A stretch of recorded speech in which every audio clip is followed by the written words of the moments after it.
Hi, everybody. It's Tim Constantine from the Washington Times, joined by my good friend Dave Bozell for America. Hi, Dave. Hey, Tim. How are you? I'm pretty good. You know, the thing that I marvel at with the Trump White House is historically in the United States is the government can only work on one thing at a time. And it's like a cruise ship. It moves so slowly if it has to turn. But if they're working on a particular topic, that's the only thing they can do. Never been the case with the Trump White House. They got 18 balls in the air. They're juggling. And the poor media is looking around. They don't know what to do. So I thought today, with that in mind, we might do a speed round and hit 3 or 4 topics, all kind of see where things are at. Right now, the SAVE Act. We talked about it once before, but the SAVE Act essentially is voter ID. It's got like 80% public approval, and yet Democrats in Congress don't like it. The Senate has been iffy on whether or not they were going to vote on it. Where does that stand? Democrats in Congress may not like it, but Democrats in the country like it. 71% of Democrats voters report that they want voter ID. So the Democrats in Congress can stuff it, as far as I'm concerned. Look, everyone's coming back from Munich right now. I mean, apparently going over to Germany is more important than voter integrity and election security in the United States. But I think John Thune will bring it to the floor. Whether or not it'll be the 60 vote threshold or this talking filibuster idea at the 51 vote threshold is still very much up in the air.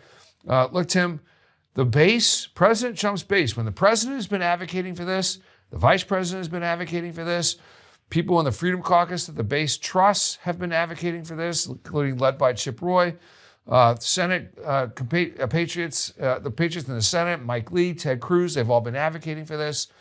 If the Senate doesn't get this done, and I mean not a show vote, not failure theater, done, passed, the Republicans can kiss their midterm chances goodbye if they don't pull this off. This has been, like I said, this has been advocated from the top for months now, and voters expect this to be done. And it just depends on whether or not the Republicans really do want to be in charge after the midterms. Topic number 2, let's talk about the potential of war with Iran. I got up this morning, I look at the headlines, and it says we are inching closer. I know Iran and the U.S. met in Geneva this past Tuesday, and they both came out saying, oh, we made some progress. Things look good. We like the fact that we're still talking.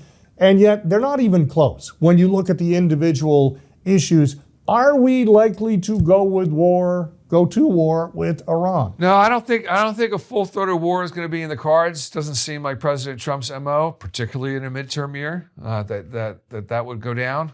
Now you got the USS Lincoln over off the shores of Iran right now. USS Ford is on its way, if not there already. The same type of buildup that you saw with the Maduro extraction is happening in Iran. You wonder if it could be quick and easy, and if regime change is the goal, let's just get in there and get it done ourselves, and let the Iranian people chart their own course. That if a deal isn't made, and I think that's what you're seeing in the waters off the coast of Iran right now, is a show of force. We could do to you what we just did to Maduro, and you don't want to risk it. So. Also in the Middle East region, one of Trump's great successes was bringing about the ceasefire in Gaza. He now has the Board of Peace, and they are going to try to make this peace permanent, bring some stability to the region. How do you see that unfolding? Well, I think it's almost like having a good umpire at a baseball game. If you haven't seen or heard from the Board of Peace in a while, then that's a good thing, right? That means there's been some peace, and it seems to be things have seemed to have quieted down in that region. Now, can it stay? Still remains to be seen. I think Iran is a key part of this, right?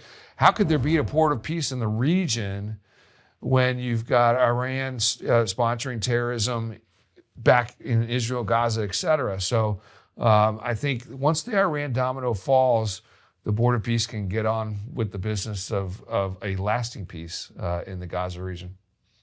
Let's shift back to U.S. soil. New York City has a new mayor. He is not necessarily popular in some corners of the world, but they elected him in New York City.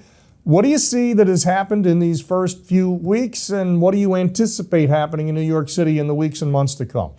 I've seen all that. What we've all seen, right?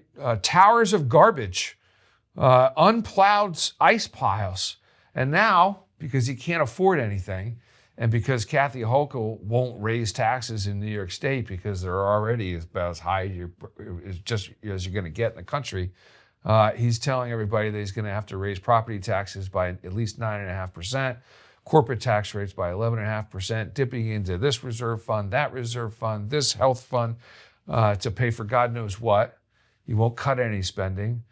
I think Mr. Wonderful on CNN went viral the other night saying anyone who supports this is nuts. And there's going to be very few people that do at the end of the day. His tenure will not be remembered fondly.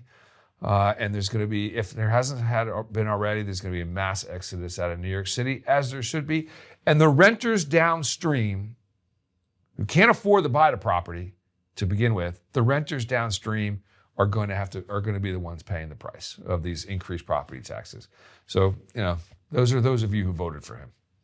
We've covered a variety of topics just in that short period of time. Let me ask you a very broad question, and that is, are you optimistic about the future in the U.S. and our position in the world as you take all these things into consideration? Absolutely, particularly in the United States. I really am. I'm kind of I think you have to be a glass half full guy to be in this business. I am very curious as to what comes out of the Fulton County raid that was led by Tulsi Gabbard a few weeks ago. I am very curious if the president announces something involving the 2020 elections. Again, don't like looking back in the rearview mirror, but these are the types of things that got him elected again, right? We wanted answers to these issues, and we wanted the truth about COVID. We want the truth about elections. We want the truth about all manner about the Epstein files. Is another one. So the Epstein file is now in the rearview mirror. Those that were involved are going to pay the price. If he can change the narrative, right, in terms of showing and proving that there was election theft in 2020, I think that's going to do wonders for him and the Republican Party's midterm chances. But again, you've got to secure the election. And you've got to give reasons for the base to come out and vote. So I think all signs are pointing north on economic news. That's great. We haven't had a terrible foreign conflict, spring up since this administration has begun last year. So I don't know what's to complain about. We live in the greatest country in the world. So let's enjoy it. Fair enough. For America, his name is Dave Bozell. I'm Tim Constantine. Thanks for joining us, and we'll see you again soon.